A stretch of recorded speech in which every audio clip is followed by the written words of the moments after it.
This planting is the one that we've been waiting for. We thought about changing all this landscape from agriculture to prairie.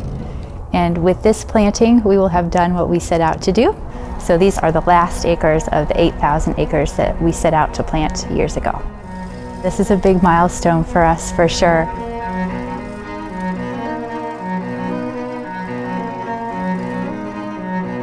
Imagine any cornfield or soybean field you can picture in the state of Indiana, and this was it. And essentially, from a biodiversity standpoint, nothing was here. You look at this, and a lot of good botanists will come in here and say, well, this must have been native prairie, and say, no, we planted it. It's a high compliment. Yeah, it is. This is better than what I ever thought, to be honest, we could do 25 years ago. The Ephraimson restoration at Kankakee Sands is a large mosaic of prairie, wetland, and savanna habitat, totaling at 8,400 acres. And it's really unique not just to Northwest Indiana, but really to the Midwest. Prairies at this kind of scale just don't happen many places. I started doing macro photography 5-6 years ago when a friend gave me a camera. You use a special lens to get very close to subjects, and you can kind of zoom in and take pictures of very, very small things and bring them to life in a way that you naked eye wouldn't see. You think you have to travel the world to find unknown species, but there's so many in your backyard, in your county, that you just walk right by. Without getting behind the camera, you can't really show those details, so it's a good storytelling medium for the restoration.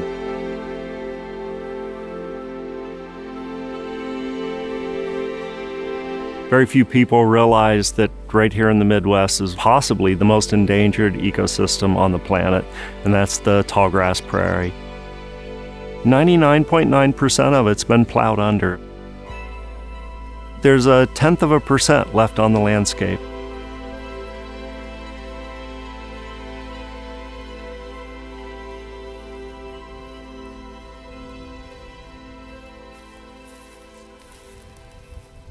There's one coming your way over here. Right there. Hard to see those spots when they're moving so fast. There's one right there.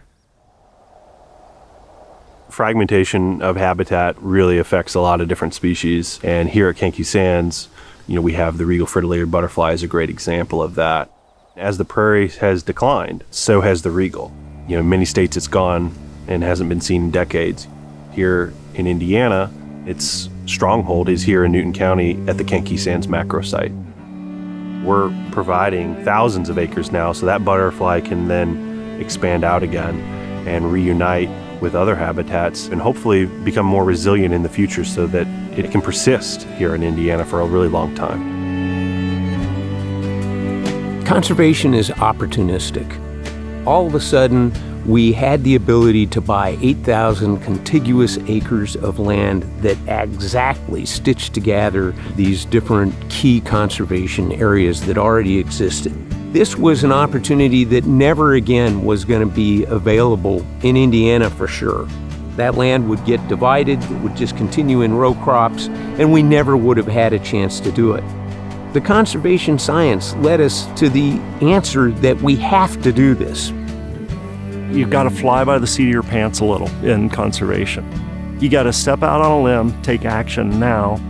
In one fell swoop, we were able to buy most of the land required to restore that connection. That functionality, reconnecting, is really what drove every aspect of this restoration.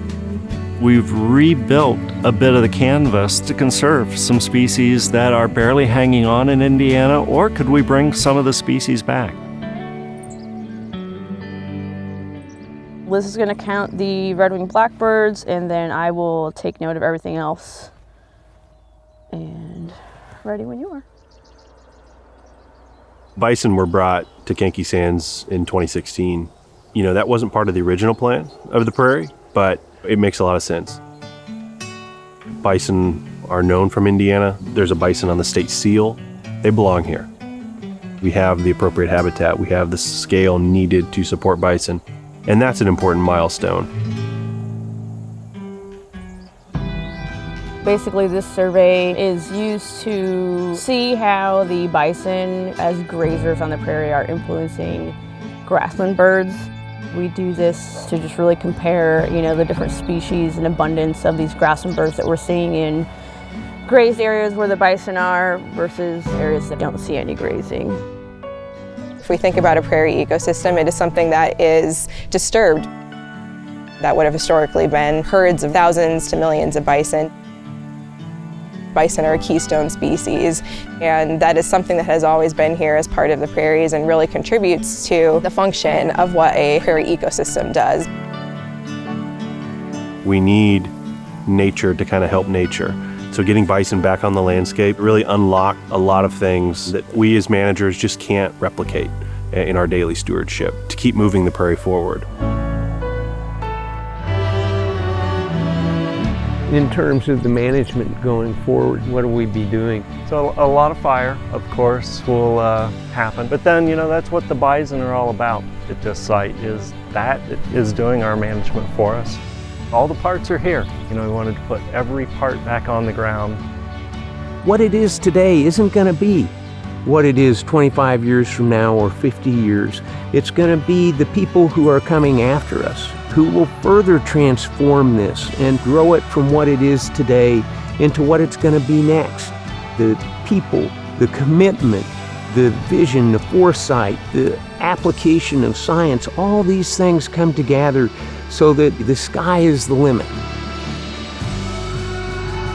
25 years ago, before Kankakee Sands started as a project, most of this area was row crop agriculture.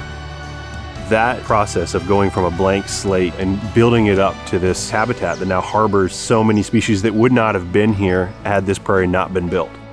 I think that's powerful, and it's really exciting to be a part of.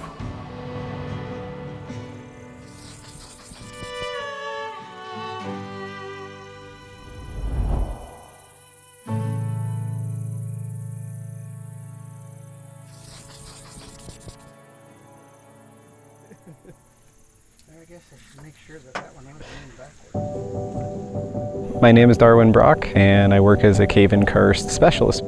You weren't actually afraid somebody was going to steal that helmet, were you? Everybody knows Darwin. Somebody gave you a very notable name. Somebody did. My father first started surveying caves while he was working on his PhD at Purdue. We have the longest running longitudinal data set for any species anywhere in the world. And we've been able to achieve that by passing surveys through generations. First starting with my father and now to me. We have been surveying caves every 2 years to census the Indiana bat population.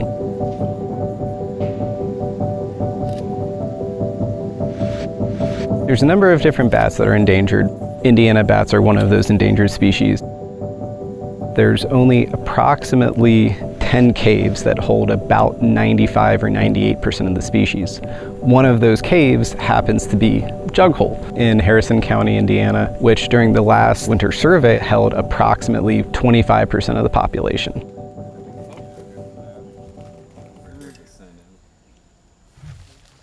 We are doing something called harp trapping. You go out to the mouth of a cave and you set up a trap.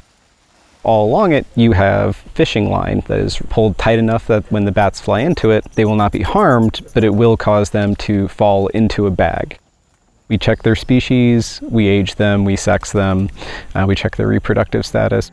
We check for white nose scoring to see if they have any marks from white nose infection. The primary reason why the Indiana bat is endangered is due to a lack of habitat. So once you start conserving and protecting that habitat, you start allowing the species to be able to flourish. And so the work that we focus on really goes to figure out exactly what those caves are. What is the habitat that they need? How can we work to conserve and protect that habitat for them?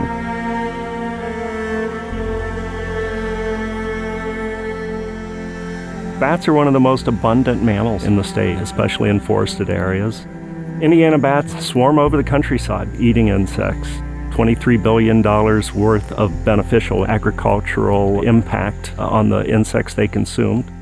One of the strategies TNC has employed is protecting the key caves across the state of Indiana. They're really important places that are vital for survival, especially of Indiana bats. We also protect the forest around the caves because the forest is so important for their mating and feeding in the fall. By protecting those key points, we ensure that hundreds of thousands of bats have a safe overwintering habitat available in the state. People often think, well, we have a cave, we have bats. That's not the case. Out of the, say, 4,000 plus caves that exist in Indiana, perhaps 10 of those are very significant in the entire state. So those few 10 are really critical to bat conservation. These sites are irreplaceable. These only exist in a handful of places. And so to protect an endangered species like this, we have to focus on these particular sites.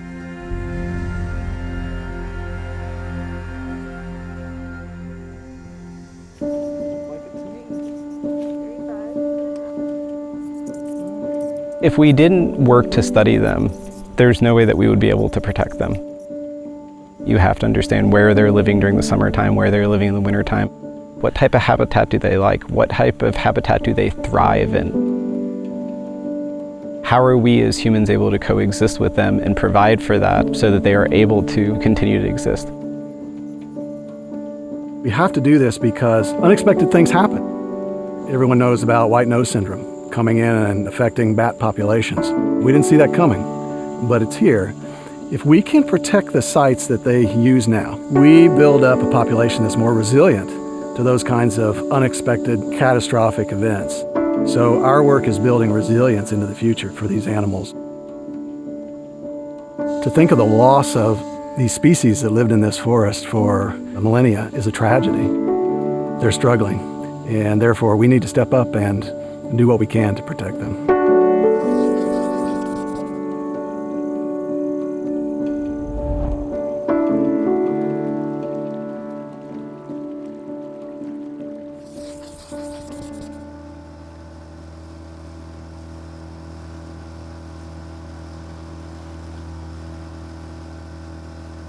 Personally, to me, it's a national treasure that nobody knows about.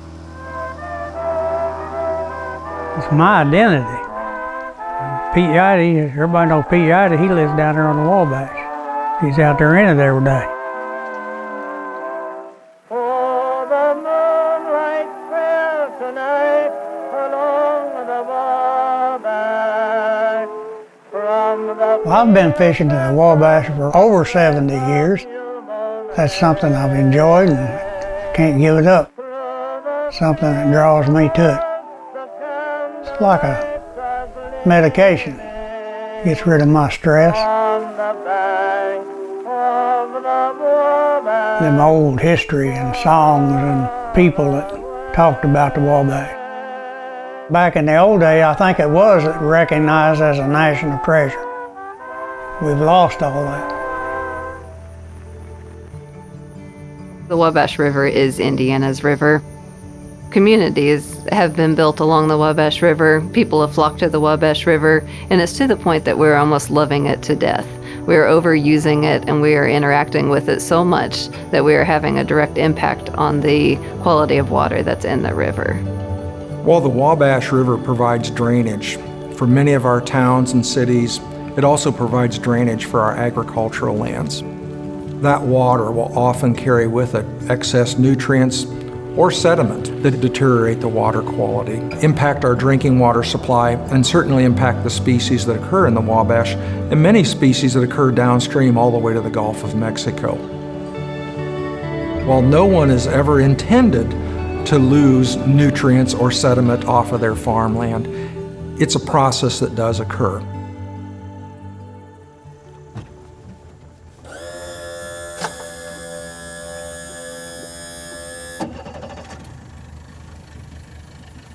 Since 1996, the USGS has actually been collecting water samples and stream flow data in New Harmony near the mouth of the Wabash River, where it flows into the Ohio and then the Mississippi. Starting in 2018, there was a big push to install continuous water quality monitors. That was the birth of the USGS Wabash Super Gauge. Data is collected here through our continuous monitors every 15 minutes. We're capturing 90% of the Wabash watershed here at this point. The more data that we can collect on the Wabash helps us to tell that story and to better understand the river as a whole.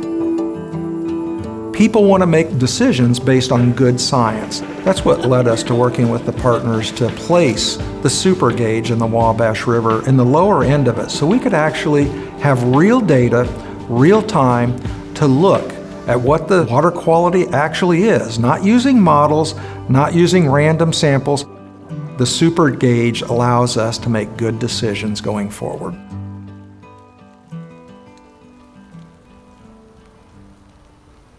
Every drop of water that falls on our farm ends up in the Wabash River. I would say the major challenge that the river basin is currently facing is a lot of unprotected acres. When we get these huge heavy downpours, we're just ending up with a lot of runoff in the water, and it's putting a lot of pressure on the river and then also the surrounding land when the river floods out. The strategy is to always keep the soil covered so that as you're getting rain, that soil is never being disturbed or displaced. We're in a no-till cover crop management system, whereas our neighbors are either conventional or minimum till. The sediment in the water that we're seeing coming down is off of the neighbors along with whatever else is in that soil. The roadside ditch coming into here, that's our water, and it's not running very heavy, and the water that is running is clear. It's something that we just need to do everything we can to protect it and mitigate it. The Nature Conservancy prides ourselves as our foundation being that of science. We now have the data that allows us to work with partners to identify the appropriate conservation practices to work with the farmers to try to keep those sediments and nutrients out of the water. Our state has a real treasure in the Wabash River. It's something that we really need to make sure that we protect and that we care for, because it is Indiana's river. You can pretty much say everything I do is connected to the Wabash River. I'm one of the very few that's hung on to it. We don't even have to bring a pole. We just go out in the middle of this thing, drop this anchor, sit here and look around.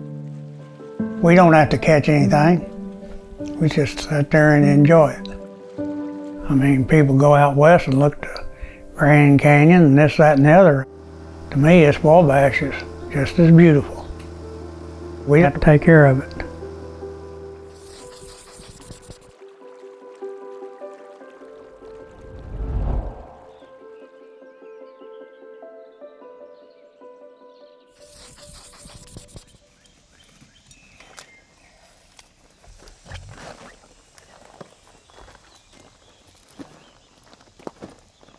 So we're packing up the lunch for the volunteers. We're gonna haul it out a mile or so, and we call this a trail dolly. I had an old bicycle in my garage that the frame was cracked, and attached it to these handles here, which they're just like wheelbarrow handles. We figured the volunteers, when they work this hard, the least we could do is feed them.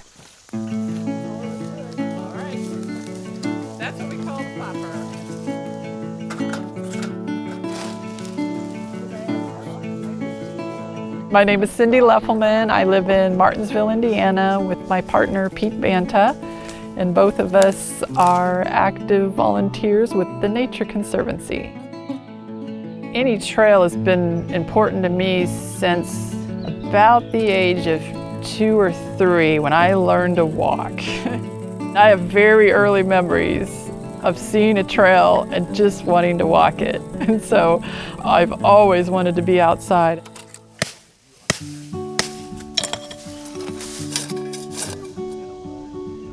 When I got to Indiana, I joined the Hoosier Hikers Council to give back to these trails, to participate in their upkeep, their building, maintaining, and advocating for them. Oh my gosh, what will that look like on film? For about 14 years, I volunteered on crews that in total have built somewhere between probably 20, 30 miles of trails.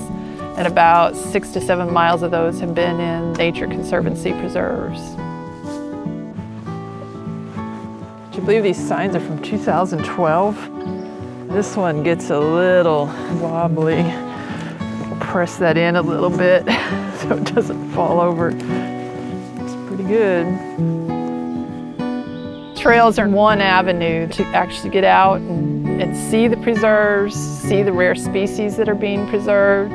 And I think when you can actually do that, you're going to be more likely to help support the mission to preserve these beautiful places.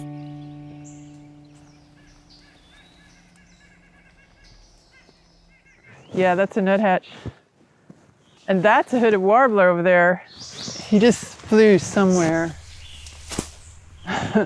Right there. He's in this tree that's slanting off to the left. That is the hooded.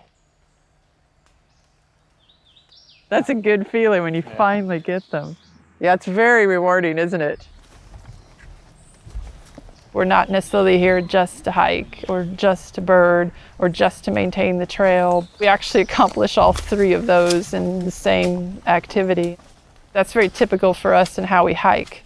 I like to get stuff like this out of the trail for people with short, especially if there's greenbrier that's got stickers on it, things like that, poison ivy. We recently had a friend who basically said that we're like elves in the middle of the night that just magically, poof, your trail is just maintained. It's probably easy to take for granted. You don't really notice this labor until they don't do it anymore, and it's not such a pleasant hike. While we're out there enjoying ourselves, we might as well go ahead and make the trail nice for the next visitor that comes along. Volunteer work provides a mission and a goal. And I think an important part of being happy and at peace is having a goal. I volunteered to make sure trails are there for future generations. And so certainly for me, building a trail is a great legacy to leave behind. It raises the amount of visitors, it raises the percentage of people that are interested in nature, which raises the percentage of people that want to help protect and preserve it for the future. Conservation is taking that really long view, and it is an altruistic view. And it's genuine. It's genuine.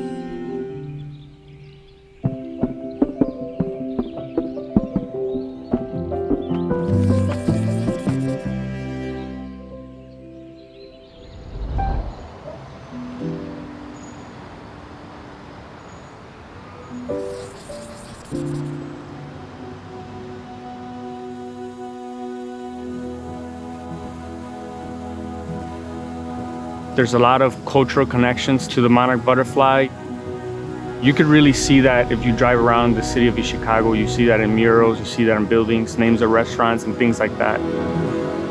You see a lot of people from central cities of Mexico, including the state of Michoacan, where the overwintering monarchs are found.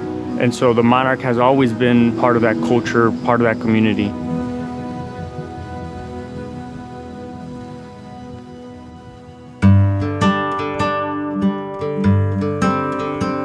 East Chicago is a really important stopover for a lot of migrating species, including the monarch butterfly. So we want to make sure that narrative is not lost. We want to make sure we uplift that community and that culture. One of the things that the Nature Conservancy want to achieve with the Monarch Festival, we bring a little taste of what a celebration for the monarchs in Michoacan would be as the monarchs migrate from Canada all the way to the overwintering sites in Mexico. The monarch really needs us to bring back those connections and show people what those connections are. A lot of people don't realize, the species as iconic as the monarch are declining and the danger that one day we won't have them anymore. Populations have decreased by 80% in the last 20 years due to different factors, one of them being habitat loss. That essentially means less milkweed. Milkweed is really important for the monarch butterfly because that's their host plant. It is the only plant that the caterpillars from the monarch can feed on. The good thing is that we can actually do something about it. It's very possible for us to really help monarchs and other pollinators simply putting more milkweeds and more plants on the ground. And urban cities really bring a good opportunity for that. One of the things that we want to do is inspire people to go out in nature, inspire people to bring nature to their own backyards, giving out milkweed and helping them start their own pollinator gardens. In order to protect something, you need to have a connection, to have a feeling of why it's personal to you. St. Stanislaus has a monarch garden on our grounds to get our students interested in conservation of the monarch butterfly. Because of the cultural connection that the monarchs have with Mexico, it is an iconic image that our families can recognize and the children can get excited about. They share it with their families, and some have grown milkweed in their own backyards. Even in an urban setting, we can still grow what the monarch needs to survive. Outreach events like the Monarch Fest are really important, especially in underserved communities like East Chicago and Gary, because they already have a lot of challenges. Sometimes nature is not a priority. It's important really helping them get access to nature again and using nature for the benefit of the communities.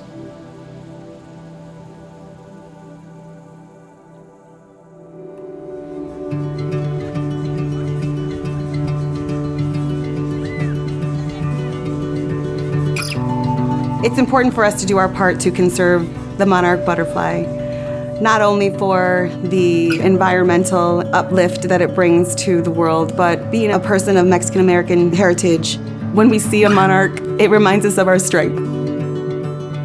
When I see a monarch in September and October, you know it's flying 3,000 miles south. So the strength that that monarch butterfly has is inspiring. It's a beautiful insect. It's iconic. It brings joy to the people who see it. To know that where we live is ecologically sound and healthy. If a butterfly can thrive, then thank goodness our kids can thrive there too.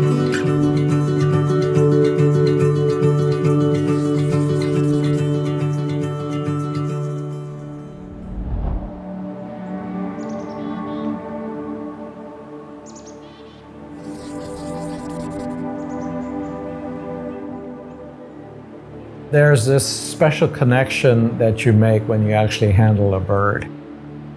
When you get to see them up close, something that's so delicate. And I think that relationship becomes even stronger when you get to actually release the bird. That's a magic moment.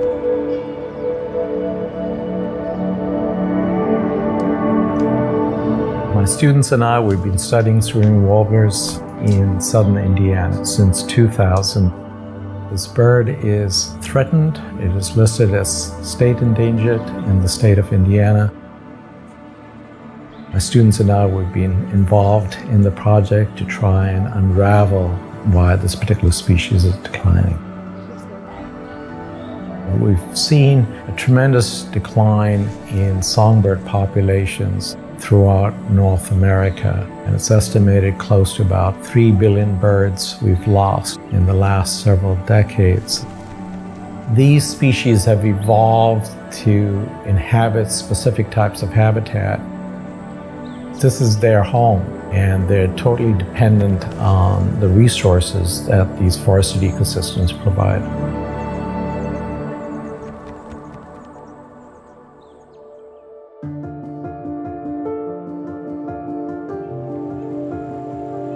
Birds tend to use forested habitat to breed, to provide shelter during migration, to provide food during migration.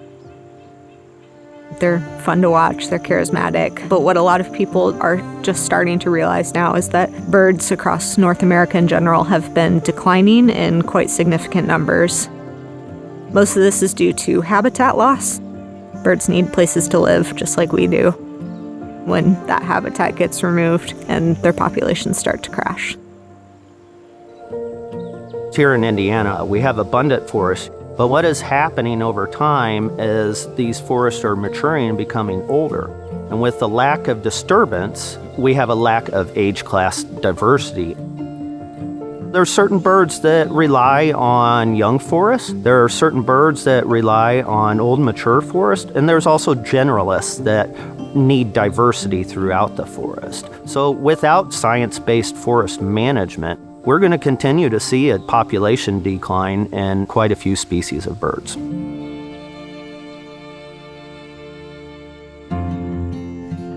Forestry for the Birds is a project from the Nature Conservancy targeted towards landowners and foresters to really optimize the forests that we have in Indiana to create this beneficial habitat for birds specifically. Indiana actually has almost 5 million acres of forest, and almost 97% of forest land in Indiana is privately owned. This puts us in a really unique position where management opportunities abound.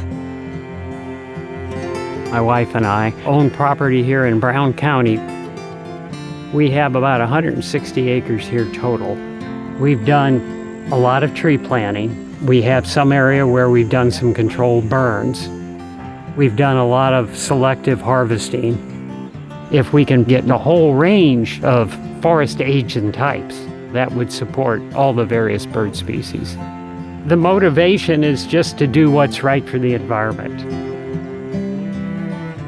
With Forestry for the Birds, we chose 12 birds that we wanted to focus our forest management goals on.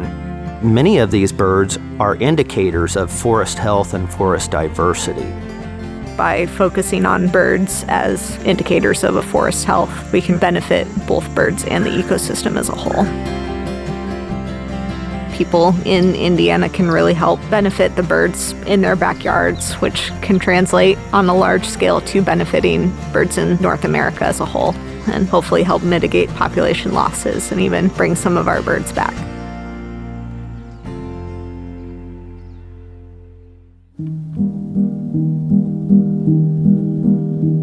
In many ways, I'm resentful of previous generations that have robbed me of the possibility of seeing an ivory-billed woodpecker or passenger pigeon.